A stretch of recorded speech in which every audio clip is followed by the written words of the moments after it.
Okay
okay. तो बिस्मिल्लाहिर्रहमानिर्रहीम।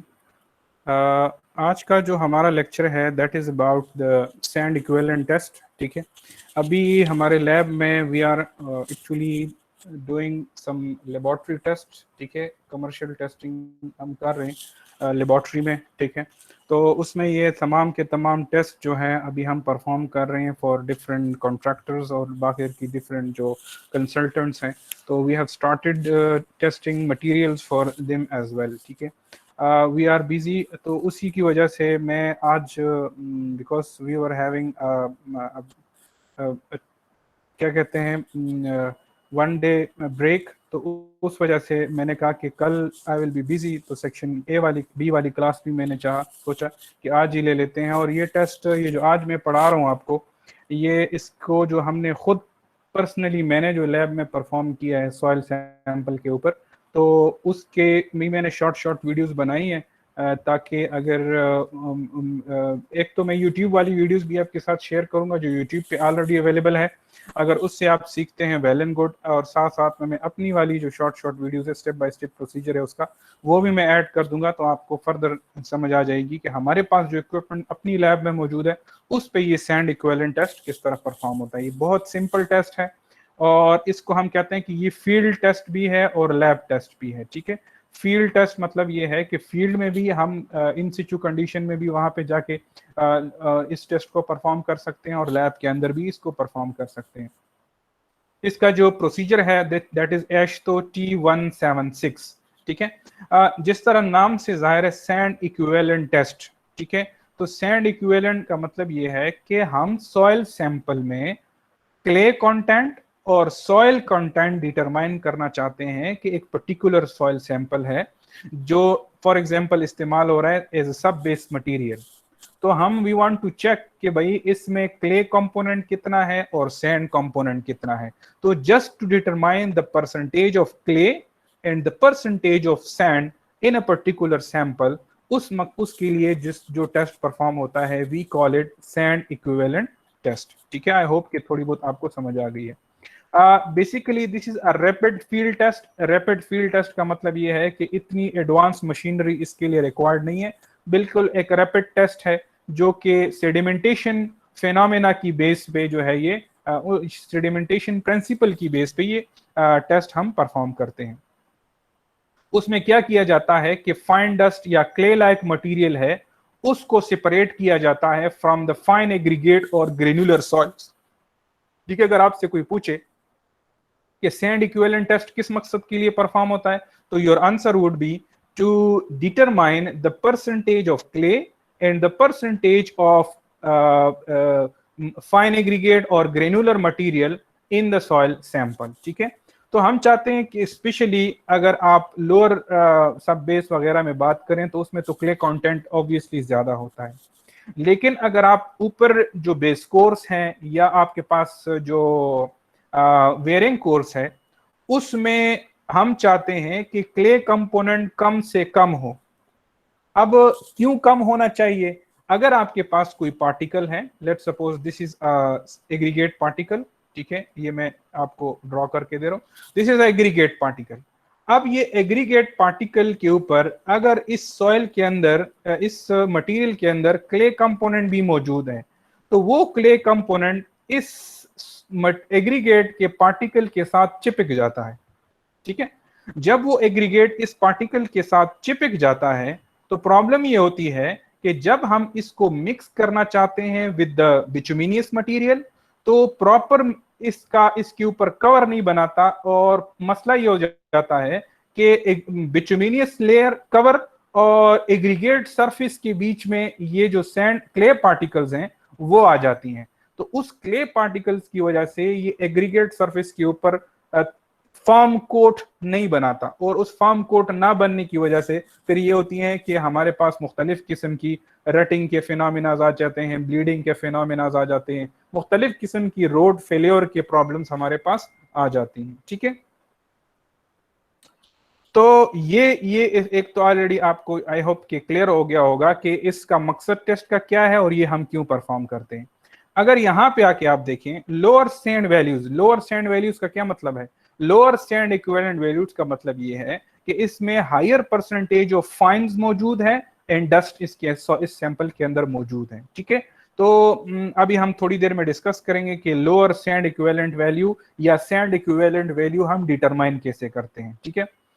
ये ऑलरेडी ये सारी स्टोरी मैंने आपको एक्सप्लेन कर दी कि क्या होता है कि हम एग्रीगेट एक कोट बनाता है, बाइंडर और एग्रीगेट के दरमियान एक कोट बनता है ना, ये बिटुमेन उस सरफेस के ऊपर एक कोट बनाता है। अगर इसमें क्ले कंपोनेंट बहुत ज्यादा होगा तो वो कोट जो है वो प्रॉपर नहीं आएगा, और बॉन्डिंग जो एग्रीगेट की होगी, बाइंडर और एग्रीगेट के दरमियान जो बॉन्डिंग होगी, यानी बिटुमेन और एग्रीगेट के दरमियान जो बॉन्डिंग होगी वो इफेक्टिव नहीं होगी, ठीक है। और जब बॉन्डिंग इफेक्टिव नहीं है तो उससे उसमें स्टेबिलिटी के इश्यूज आ जाती हैं। स्टेबिलिटी का मतलब यह है कि ये ज्यादा लोड अब बर्दाश्त नहीं कर पाएगा, उसकी स्ट्रेंथ कम होगी, ठीक है। और रटिंग और मुख्तलिफ किस्म के जो है स्ट्रिपिंग वैल्यू, यानी स्ट्रिपिंग का मतलब है उतरना, किसी चीज का उतरना, यानी आप जो नेल पॉलिश नेल पे लगाते हैं ना तो वो जाके उतर जाता है अगर आप उसको नाखून से थोड़ा सा कुरेदने की कोशिश करें। तो ये स्ट्रिपिंग के इश्यूज जो हैं वो, चूंकि बॉन्ड प्रॉपर नहीं बनता, वो एग्रीगेट उस बिटुमेन को प्रॉपर एब्जॉर्ब भी नहीं कर पाता, जिसकी वजह से स्ट्रिपिंग के इश्यूज भी आ जाती हैं। तो इस वजह से हम जो इस टेस्ट की मदद से डिटरमाइन करते हैं कि एक्सेप्टेबल लेवल तक क्ले कंटेंट इसमें होना चाहिए, लेकिन उस लिमिट से एक्सीड ना कर जाए। इसमें जो मटेरियल हमारा हम यूज करते हैं, जो जो जो अपरेटस इस्तेमाल होता है, उसमें आपके पास है एक प्लास्टिक के ग्रेजुएटेड साइलेंडर, सॉरी हाँ ग्रेजुएटेड साइलेंडर, तो आई होप आप समझते होंगे, ठीक है। This is a graduated cylinder, यहाँ पे आप देख सकते हैं दीज आर द ग्रेजुएटेड साइलेंडर्स, ठीक है। ये तो ये एक ग्रेजुएटेड साइलेंडर तकरीबन 3 से 2 तो रिक्वायर्ड ही रिक्वायर्ड है, लेकिन 3-4 में भी आप ये टेस्ट परफॉर्म कर सकते हैं। ये आपको एक जो है वो प्लास्टिक के ग्रेजुएटेड सिलेंडर चाहिए इसमें। दूसरा आपको क्या चाहिए? Rubber stopper. रबर स्टॉपर यानी ये जो कॉक होता है, ये आपको नजर आ रहा है, ठीक है। This is a rubber stopper. तो ये रबर स्टॉपर आपको यहाँ पे भी चाहिए इस बॉटल को फिल कवर करने के लिए, प्लस इस ग्रेजुएटेड सिलेंडर को ऊपर से क्लोज करने के लिए, उसके लिए भी आपको you will be needing these rubber corks, ठीक है। अच्छा, तीसरी आपको क्या चाहिए? Irrigation tube. इरिगेशन ट्यूब एक नाली सी होती है, एक पाइप होता है, थिन पाइप होता है, स्टील का बना होता है, ठीक है। उसकी उस इरिगेशन ट्यूब की मदद से हम इस ग्रेजुएटेड सिलेंडर को फिल करते हैं। यहाँ पे आप अगर आपको नजर आ रहा होगा, अगर आप थोड़ा सा गौर से देखें तो ये नीचे इस डेस्क पे एक ट्यूब पड़ा है, एक रॉड की शक्ल में पड़ा है। यहाँ पे आप देख सकते हैं ये रॉड है, ये रॉड आपको नजर आ रहा है। यहाँ पे आप देख सकते हैं ये रॉड है, ठीक है, ये वाला है। अब ये जो रॉड है इसको हम कहते हैं इरिगेशन ट्यूब। इरिगेशन ट्यूब का इसलिए कहते हैं कि हम इस रॉड को इसके अंदर जो है वो डाल के इस ग्रेजुएटेड सिलेंडर को इस इरिगेशन ट्यूब की मदद से फिल करते हैं, ठीक है। तो आई होप ये इरिगेशन ट्यूब भी आपको पता चल गया होगा। अच्छा, अब नेक्स्ट जो हमारे पास इसमें इस्तेमाल होता है वो है weighted foot assembly. Weighted foot assembly भी एक रॉड होता है जिसके साथ नीचे एक वेट अटैच होता है, और उस वेट, उसका वजन जो है तकरीबन 1000 ग्राम या 1 किलोग्राम के बराबर होता है। और उसके इस रॉड के ऊपर फ्रॉम द बॉटम एक इंडिकेशन लगा होता है, एक रिंग सी लगी होती है, वो ring at a distance of 10 inch height पे वो रिंग लगी होती है। यहाँ पे आप इस इमेजेस में आप देख सकते हैं, ये देखें, ये वेटेड फुट असेंबली है। यहाँ पे इस इमेज में आप देख लें, this is a weighted foot assembly, ठीक है। ये नीचे जो वेट लगा हुआ है, ये आपको नजर आ रहा है, ये वाला, इसका वजन जो है वो तकरीबन 1 किलोग्राम के बराबर होता है। इस इमेज में आप देख सकते हैं, this is a weighted foot assembly.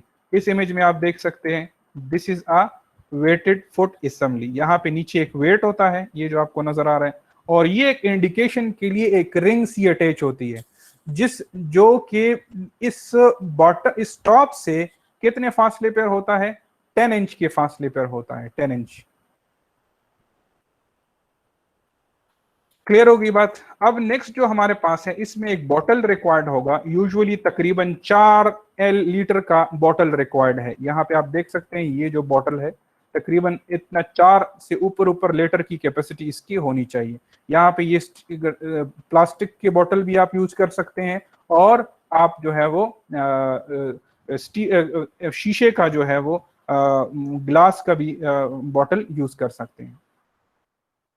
इसमें फर्दर क्या रिक्वायर्ड है, साइफन असेंबली।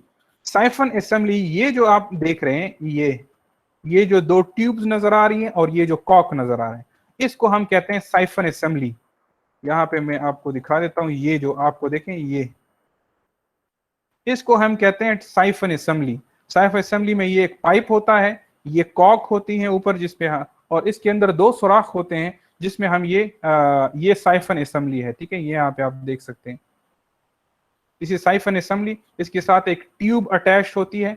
इस ट्यूब को हम यहाँ पे अटैच कर देते हैं विद दिस रॉड, ठीक है। और ये कॉक लगा होता है, इस कॉक से होके ये गुजरता है। तो ये आपका जो है इसमें साइफन असेंबली जो है वो इसमें ऐड डाल देते हैं, इसमें फिक्स कर लेते हैं, और इसका अपोजिट साइड जो दूसरा ये वाला कॉर्नर है, इसको हम अटैच कर देते हैं विद द पाइप। ये जो वाला कॉर्नर है, इसको अटैच कर देते हैं विद द पाइप, और वो पाइप फिर इरिगेशन ट्यूब के साथ अटैच की जाती है। तो ये इस तरह की एक असेंबली बनती है। यहाँ पे आप देख सकते हैं, अगर आपको इस इमेज में नजर आ रहा हो, इस इमेज में ये देखें, ये कॉक है, उसके उसके उसके साथ ये साइफन असेंबली है पूरी, ये पाइप लगा हुआ है, ये जो राउंडेड है, और इस पाइप का जो दूसरा एंड है वो इस इरिगेशन ट्यूब के साथ अटैच्ड है, ठीक है। तो ये सारा का सारा जो है वो इसको हम कहते हैं साइफन असेंबली। नेक्स्ट जो इसमें रिक्वायर्ड है वो, अच्छा याद रखें, ये जो साइफन असेंबली है वो तकरीबन हम 36 इंच ऊपर रखते हैं। ये आगे मैं एक्सप्लेन करूंगा कि 36 इंच ऊपर रखते हैं फ्रॉम द टेस्टिंग लेवल, यानी जहां पे हम टेस्ट कर रहे हैं, तो उससे ये जो पूरा बॉटल है ना, उस बॉटल को हम तकरीबन 36 इंच हाइट पे रखते हैं। कैसे आपको पता चलेगा, यहाँ पे इस इमेज में आप देखें, ये बॉटल जो है इसको एक हाइट पे रखा गया है, तो ये तकरीबन ये height from the bottom of this working surface 36 inch से ज्यादा होनी चाहिए। It should be greater than 36 inch, लेकिन मिनिमम 36 इंच होनी चाहिए। अच्छा, नेक्स्ट इसमें क्या रिक्वायर्ड है, इसमें है मजरिंग केन। एक स्पेशल केन होता है छोटा सा, जिसमें हम मॉइस्चर कंटेंट चेक करते हैं, वही उसी तरह का एक केन होता है। ये आपको एक स्टील केन नजर आ रही है, इस इमेज में भी आपको ये केन नजर आ रही है, ठीक है, और पीछे इमेज में भी आपको यहाँ पे केन नजर आएगी। तो ये एक केन होता है जिसमें हम सॉइल सैंपल लेते हैं, इसको हम कहते हैं मजरिंग केन। इस मजरिंग केन की जो कैपेसिटी है वो तकरीबन 85 ml तक होती है। 85 ml तक इसके अंदर सॉइल सैंपल आता है। इसमें फनल रिक्वायर्ड होता है। क्योंकि फनल किस लिए रिक्वायर्ड होता है, फनल इसलिए रिक्वायर्ड होता है कि ये जो ग्रेजुएटेड सिलेंडर है, इसमें हम जब सॉइल सैंपल डालते हैं तो इस फनल के थ्रू डालते हैं, ताकि सैंपल इधर उधर गिरे ना। और लास्ट में आपको रिक्वायर्ड होता है क्वार्टरिंग क्लॉथ, या प्लास्टिक भी इस्तेमाल कर सकते हैं। इसका मकसद क्या है, ये जो इस्तेमाल होता है मिक्सिंग के लिए इस्तेमाल होता है। It is used for mixing of the soil sample. ये आगे मैं एक्सप्लेन करूंगा कि किस तरह इसको मिक्स किया जाता है। एक स्पेचुला रिक्वायर्ड होता है। स्पेचुला किस लिए, जब आप इस मेजरिंग कैन को फिल करते हैं सॉइल सैंपल से, तो ये जो सरफेस है उसको लेवल करने के लिए आपको स्पेचुला रिक्वायर्ड होगा, स्टॉप वॉच रिक्वायर्ड होगा और मैकेनिकल शेकर रिक्वायर्ड होगा। अगर आपके पास मैकेनिकल शेकर लैब में मौजूद नहीं है तो आप हाथों की मदद से भी इस सॉइल सैंपल को इस ग्रेजुएटेड साइलेंडर के में इस ग्रेजुएटेड साइलेंडर को शेक कर सकते हैं थ्रू हैंड्स। अच्छा, ये तो सारी की सारी अपरेटसेस थी। आई होप कि इस इमेजेस में आपको सारी की सारी चीजें क्लियर हो गई हो। ठीक है, यहाँ पे आप देख सकते हैं ये ग्रेजुएटेड साइलेंडर्स हैं, ये ग्रेजुएटेड सिलेंडर के लिए कॉक्स हैं, ये आपके पास पूरी की पूरी जो है वो साइफन असेंबली है, ये आपके पास जो है वो फनल इस्तेमाल होता है, ये फॉलिंग, ये आप इसको हम कहते हैं वेटेड फुट असेंबली। इस रॉड को क्या क्या कहा जाता है, वेटेड फुट असेंबली। ठीक है, ये आपके पास एक प्लास्टिक का बॉटल होता है जिसकी कैपेसिटी 4 लीटर होती है, और ये एक इरिगेशन रॉड है, ये आप नीचे देख सकते हैं, ये जो इरिगेशन ट्यूब है इसको हम इरिगेशन ट्यूब कहते हैं, और ये आपके पास इसमें जो है वो कैन रिक्वायर्ड होगा जिसकी कैपेसिटी तकरीबन 85 ml तक होती है। ठीक है, तो ये सारा का सारा अपरेटस है। अब ये जो बॉटल पड़ा हुआ है ये किस मकसद के लिए इस्तेमाल होता है ये आगे मैं एक्सप्लेन करता हूँ। आई होप ये देखें, ये फॉलोइंग ये आपके पास जो है वो वेट है, वेटेड फुट असेंबली, ये आपके पास साइफन असेंबली है। ठीक है, और अच्छा इसमें हम क्या करते हैं, ये जो सॉइल सैंपल आपने स्कैन में लिया है, इस स्कैन को फिल, इससे ये ग्रेजुएटेड साइलेंडर को फिल किया जाता है। लेकिन फिल का तरीका इसका ये है कि सबसे पहले आप सॉइल सैंपल लेते हैं, सॉइल सैंपल को हल्के सा मॉइस्ट करते हैं ताकि बिल्कुल ड्राई कंडीशन में ना हो। इसकी वजह ये मॉइस्ट करने का पर्पस ये है कि जब इंतहाई ड्राई कंडीशन में हो तो आप जब एक कंटेनर से दूसरे कंटेनर में सॉइल ऐड करते हैं तो उससे कुछ ना कुछ क्ले जो पार्टिकल्स हैं वो इधर उधर जो है वो उड़ जाती हैं। तो इस वजह से इसमें सफिशिएंट क्ले वाटर कंटेंट होना चाहिए ताकि ये क्ले इधर उधर जो है वो हवा में ना जाए और सारा का सारा मटेरियल इस ट्यूब के अंदर चला जाए। ठीक है, लेकिन ट्यूब में डालने से पहले हम इसमें एक सोल्यूशन है वो सोल्यूशन ऐड करते हैं, तकरीबन 4 इंच तक सोल्यूशन ऐड करते हैं। 4 इंच तक सोल्यूशन ऐड करने के बाद आप क्या करते हैं, इसमें सॉइल ऐड करते हैं और उसको शेक करते हैं हल्का सा।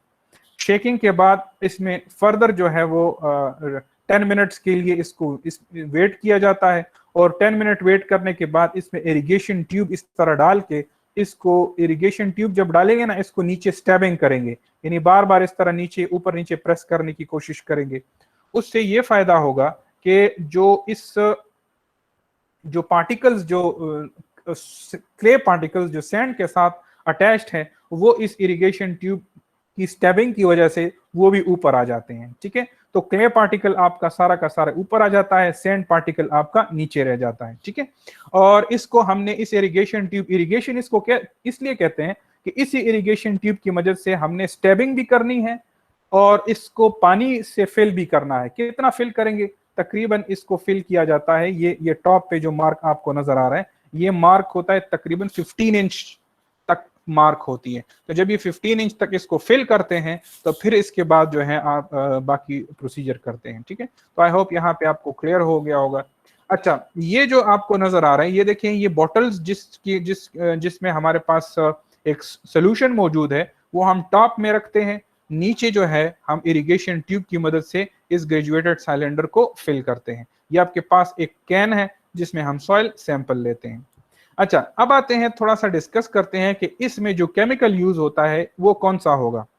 यूजुअली हम जो केमिकल इसमें इस्तेमाल करते हैं वो आपके पास इसको हम कहते हैं स्टॉक सोल्यूशन। ये जो केमिकल इसमें इस्तेमाल होता है we call it stock solution. वो स्टॉक सोल्यूशन में जो ज्यादा कंटेंट होता है वो कैल्शियम क्लोराइड का होता है और थोड़ा बहुत ग्लिसरीन और फॉर्मल्डिहाइड। ये हमारे पास ऑलरेडी लैब में ये बना बनाया केमिकल मौजूद होता है।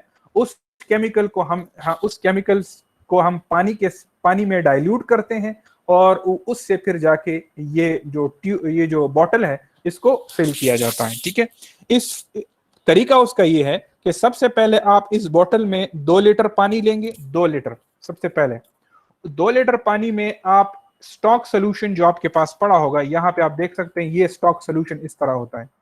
इस स्टॉक सोल्यूशन से इसमें 3 चीजें हैं, देखें, कैल्शियम क्लोराइड, ग्लिसरीन और फॉर्मल्डिहाइड, ये 3 चीजें इसके अंदर मौजूद होती हैं।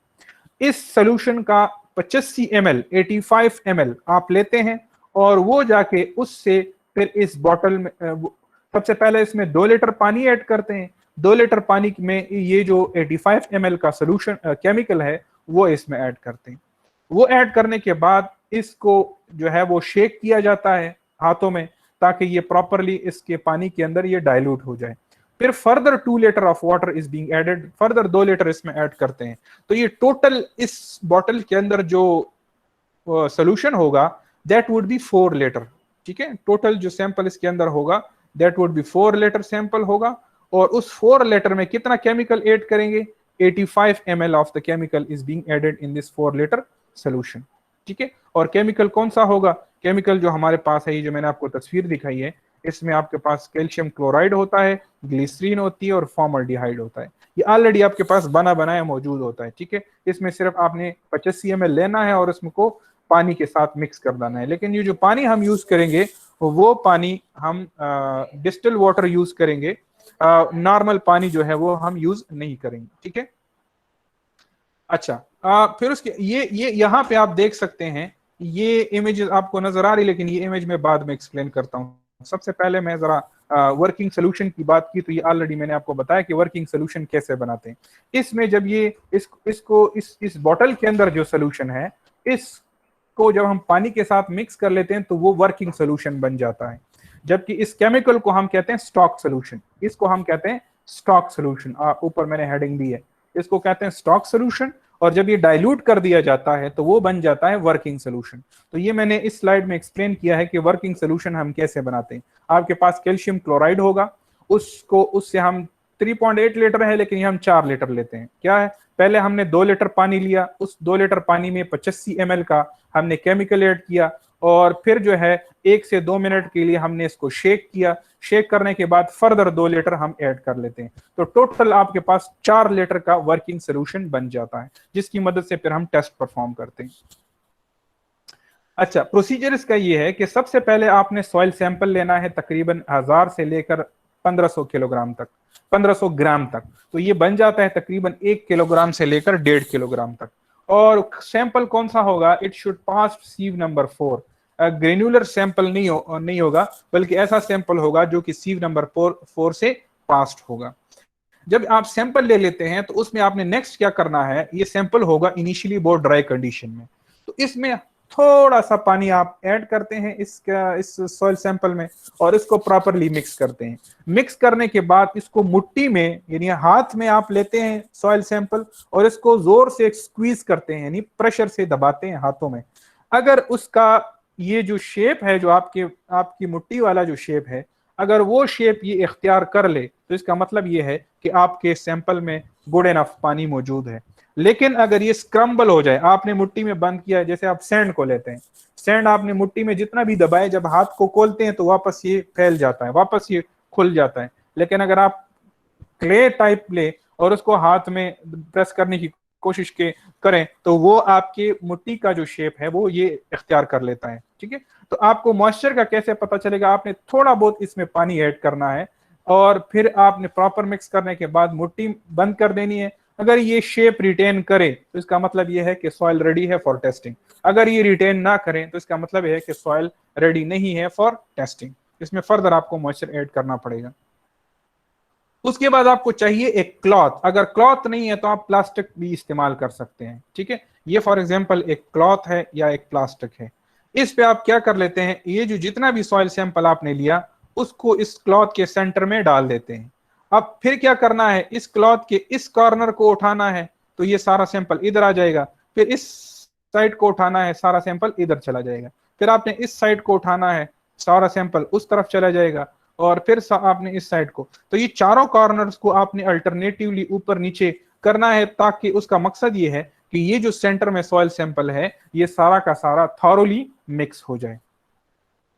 मिक्स होने के बाद आपने क्या करना है, आपने इसी सॉइल सैंपल है जो आपने मिक्स किया है उससे ये मजरिंग केन को फिल करना है। लेकिन आपने एक हाथ से मजरिंग केन को फिल करना है और दूसरे से आपने जो है वो इसको इसके ऊपर जोर लगानी है हाथों से, ताकि ये जो मटेरियल है उसके अंदर मतलब प्रॉपरली इसके अंदर चला जाए। ऐसा ना हो कि आपको आपकी जो मटेरियल है वो अपने रिक्वायर्ड अमाउंट से कम हो। तो आप इसके इसके तह में, इस सॉइल सैंपल के तह से जो है वो ये साइलेंडर जो केन है, मजरिंग केन, उससे सॉइल सैंपल लेंगे और उसको एक हाथ से फिल करेंगे और दूसरे हाथ से इसको प्रेशर से दबाने की कोशिश करेंगे। तो उससे ये होगा कि कंप्लीटली फिल होगा आपके पास ये measuring cane.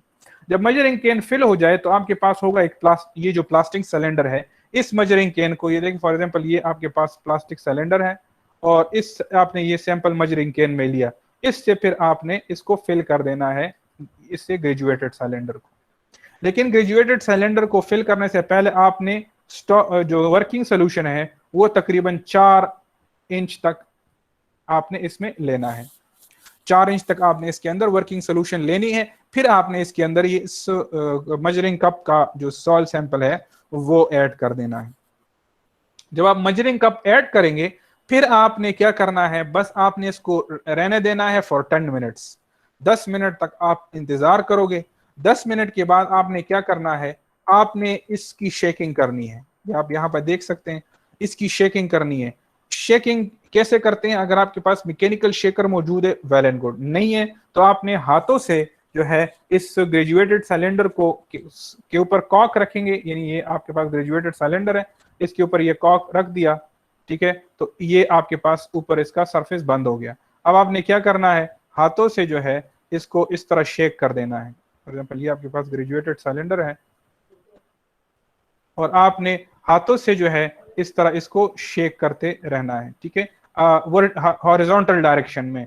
To and fro motion आपने इसको देनी है। कितना टाइम के लिए देनी है? अगर आप साइकिल्स देते हैं तो 90 साइकिल्स देने हैं। मतलब ये है कि एक बार इसको यहाँ पे ले गए, फिर यहाँ पे ले गए, फिर यहाँ पे ले गए, तो ये आपका एक साइकिल कंप्लीट हो गया, ठीक है। और अगर आप साइकिल्स नहीं काउंट करते हैं तो तकरीबन 30 सेकंड्स तक आपने इसको शेक कर देना है।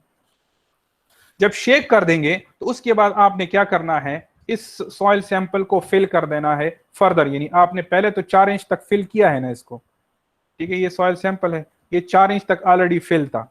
अब आपने इसको शेक भी कर दिया। शेक करने के बाद इरिगेशन ट्यूब की मदद से फर्दर इसको फिल करते हैं। लेकिन जब आप इरिगेशन ट्यूब इसमें इंसर्ट करते हैं तो इरिगेशन ट्यूब की मदद से नीचे आपने इसको बार बार इसको दबाना है, स्टैबिंग करनी है, ताकि इस मटेरियल के अंदर, यहाँ पे जो मटेरियल है उसमें जो सॉइल क्ले कंटेंट है वो जाके ऊपर आ जाए।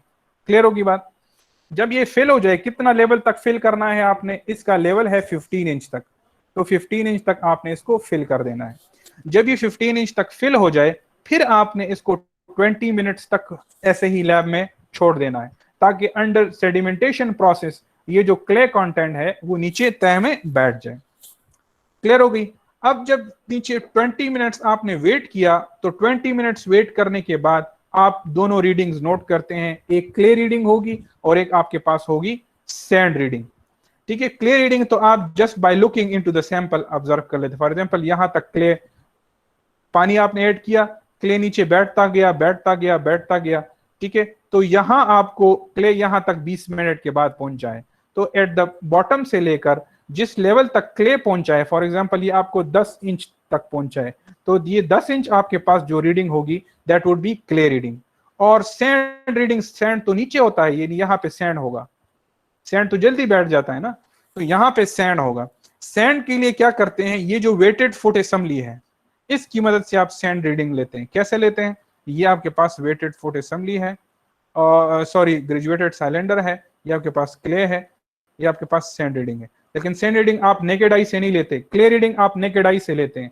सैंड रीडिंग के लिए ये जो आपके को मैंने बताया, ये जो आपके पास ये जो टूल है जिसको हम कहते हैं वेटेड फुट असेंबली, तो ये वेटेड फुट असेंबली की मदद से आप इस वो मेजर करते हैं। यहाँ पे आप देखें इस वेटेड फुट असेंबली में क्या किया जाता है। यहाँ पे इस इमेज में आप देखें, ये टॉप पे आपको नजर आ रहा है, ये जो 5 आपको नजर आ रहा है, this would be clay reading after 20 minutes. और यहाँ पे देखें ये सैंड की लाइन आपको नजर आ रही है, this would be sand reading. ठीक है। लेकिन क्ले रीडिंग तो आप चलो ले लेते हैं ये। अच्छा एक बात मैं आपको बताऊं, क्ले रीडिंग बॉटम से ली जाती है। Total reading, total height would be taken as clay reading, सही है। और जो सैंड रीडिंग है उस वो लिया जाता है इस वेटेड फुट असेंबली की मदद से। इसमें ये वेटेड फुट असेंबली इंसर्ट करते हैं और ये जब ये इस सैंड लेवल तक पहुंच जाता है तो ये सैंड लेवल पे हम यहाँ पे ये रुक जाएगा, ठीक है, और नीचे नहीं जाएगा। तो वो जो लेवल होगा वो आपको देगा इस हाइट ऑफ सैंड, ठीक है। तो वो हाइट ऑफ सैंड आप कैसे मेजर करते हैं? उसको मेजर करने का तरीका ये है कि आप रीडिंग लेते हैं फ्रॉम यहां से, ये जो इसके साथ एक रीडिंग लगी होती है, रीडिंग के लिए एक इंडिकेटर लगा होता है, यहां से आप रीडिंग मेजर करते हैं। उस रीडिंग से फिर आप क्या माइनस करते हैं? 10, क्योंकि ये जो हाइट है इस रीडिंग इंडिकेटर की वो बॉटम से 10 इंच के फासले पर लगा होता है।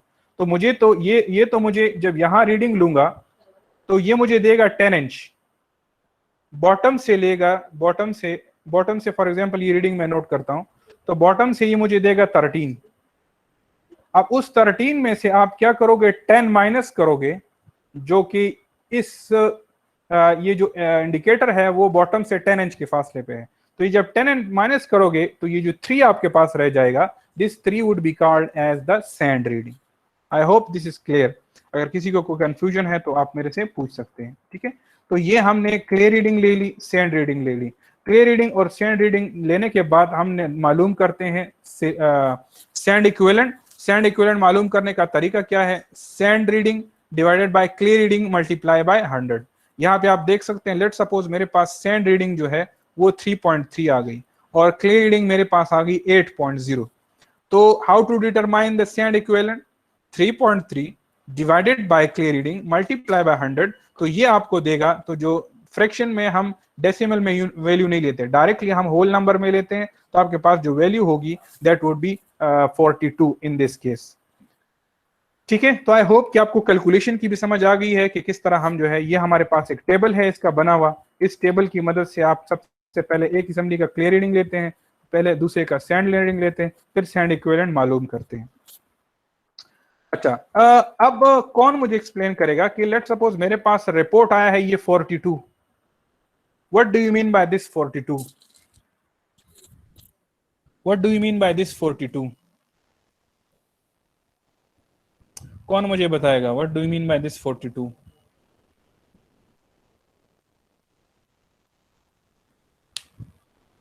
सब सो रहे हैं, नींद आ रही है क्या? जी सर।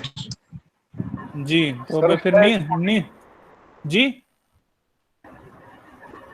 अगर सैंड इक्विवेलेंट की वैल्यू मेरे पास आई है 42, तो इस 42 का क्या मतलब है?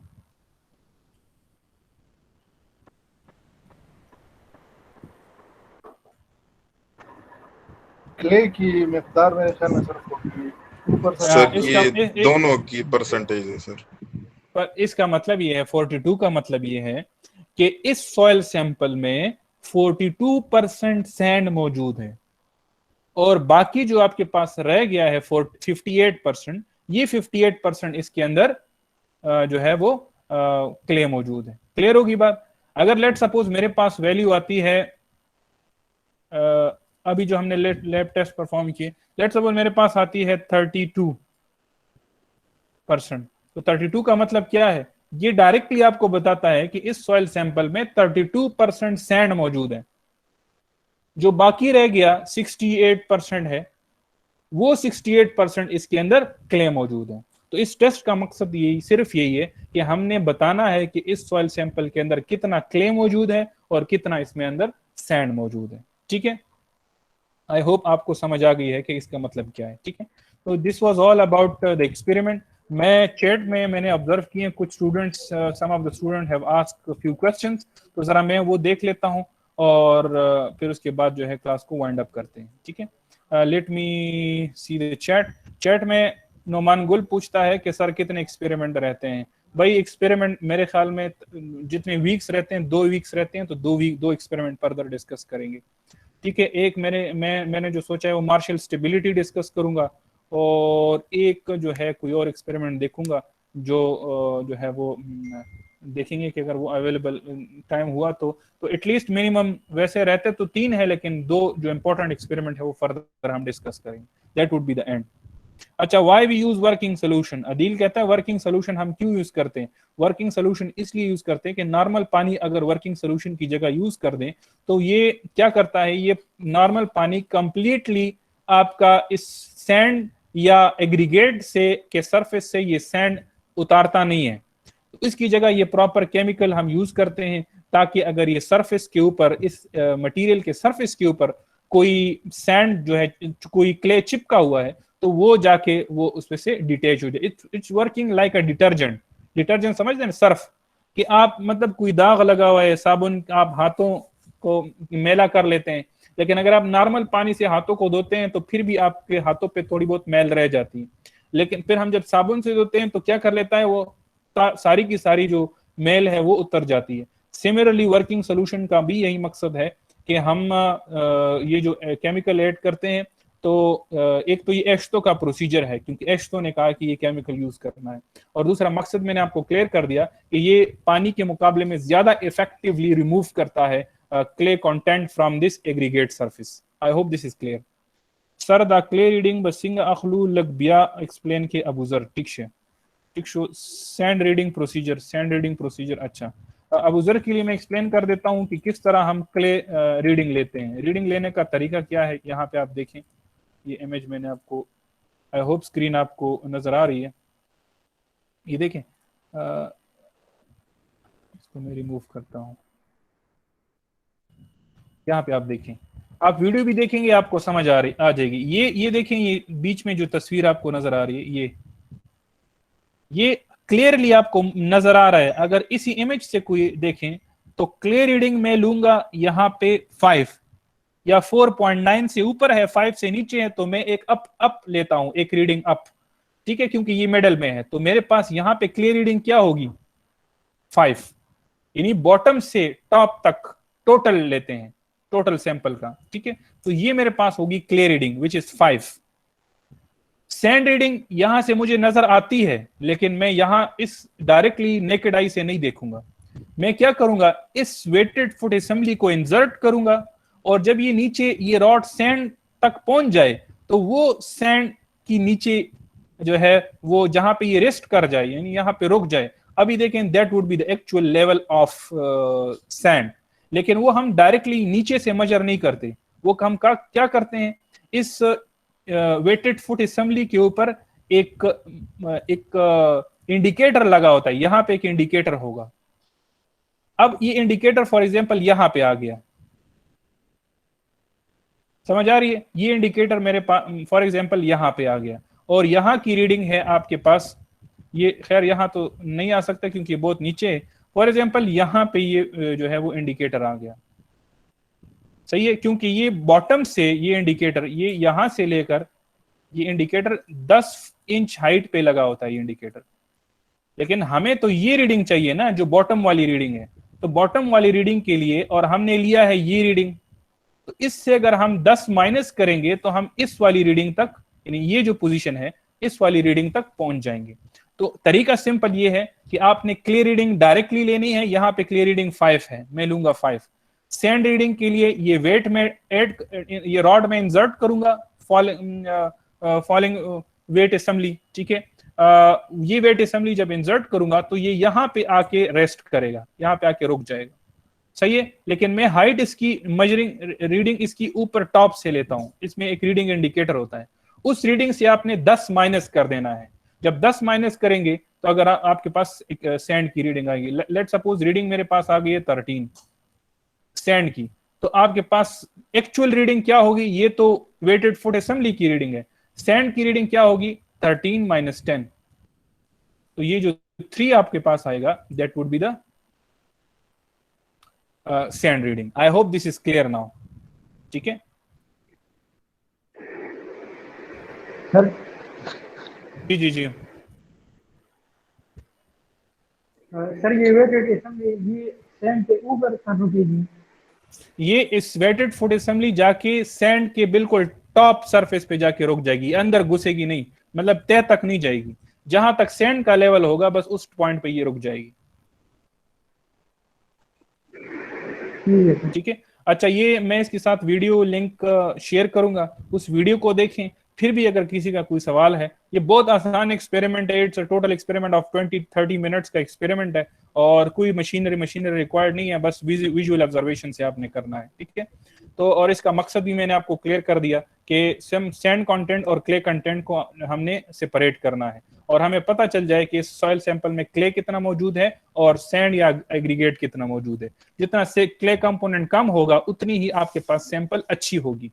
समझ आ रही है? उतनी ही सैंपल आपके पास अच्छी होगी, क्योंकि वो बॉन्ड जो है वो अच्छा बनेगा। Okay, that was all from जी Adeel. Sir I have question. Sir ये बेयरिंग कोर्स में तो हम सैंड यूज करते हैं, लेकिन सर सैंड भी तो एज अ ब्लॉकेज काम कर सकता है कि जो एग्रीगेट है बड़े बड़े, या तो उस पे भी वो प्रोटेक्टिव लेयर बना सकते हैं। नहीं, ये सैंड को दो एक होता है कोहेसिव सॉइल, एक होता है कोहेजनलेस सॉइल। ठीक है ना? तो ये जो सैंड है दिस इज कोहेजनलेस सॉइल। कोहेजनलेस क्यों कहते हैं? क्योंकि ये चिपकता नहीं है आपस में, जबकि क्ले में जो है वो कोहेजन बहुत ज्यादा होती है। तो उस कोहेजन की वजह से ये एग्रीगेट सरफेस के साथ इस तरह चिपक जाता है कि ये जाके हम फिर प्रॉपर बॉन्ड नहीं बनाता, और जब हम बिटुमेन इसके साथ ऐड करते हैं तो ये क्ले और जो एग्रीगेट है ना, उस और बिटुमेन के दरमियान में ये क्ले भी आ जाता है, तो उसकी वजह से फिर बॉन्ड वीक हो जाता है। I hope this is clear, Adil. Yes sir. Yes sir. Thank you so much. Sir, kindly look at सात क्वेश्चन। सात ने क्या किया है? What is the reason of not taking sand reading directly? हाँ, इसलिए क्योंकि ये तो कुछ इमेजेस में, कुछ केसेस में आपके पास जो डिलिनेशन है ना, डिमार्केशन जिसको कहते हैं, लाइन ऑफ सेपरेशन, वो क्लियर नहीं होती। इस केस में तो जो तस्वीर मैंने आपको दिखाई है ना, इसमें तो डिमार्केशन लाइन बिल्कुल क्लियर है, आपको क्लियरली नजर आ रहा है कि ये यहाँ पे है इसका लाइन। कभी कभार ये होता है ना कि ये लाइन बहुत ब्लर होती है, उस ब्लरनेस की वजह से हम एक्चुअल रीडिंग नहीं ले पाते, तो दैट इज द रीजन कि हम जो एक्चुअल रीडिंग है वो फिर वेटेड फुट असेंबली की मदद से लेते हैं। आई होप दिस इज क्लियर। ठीक है।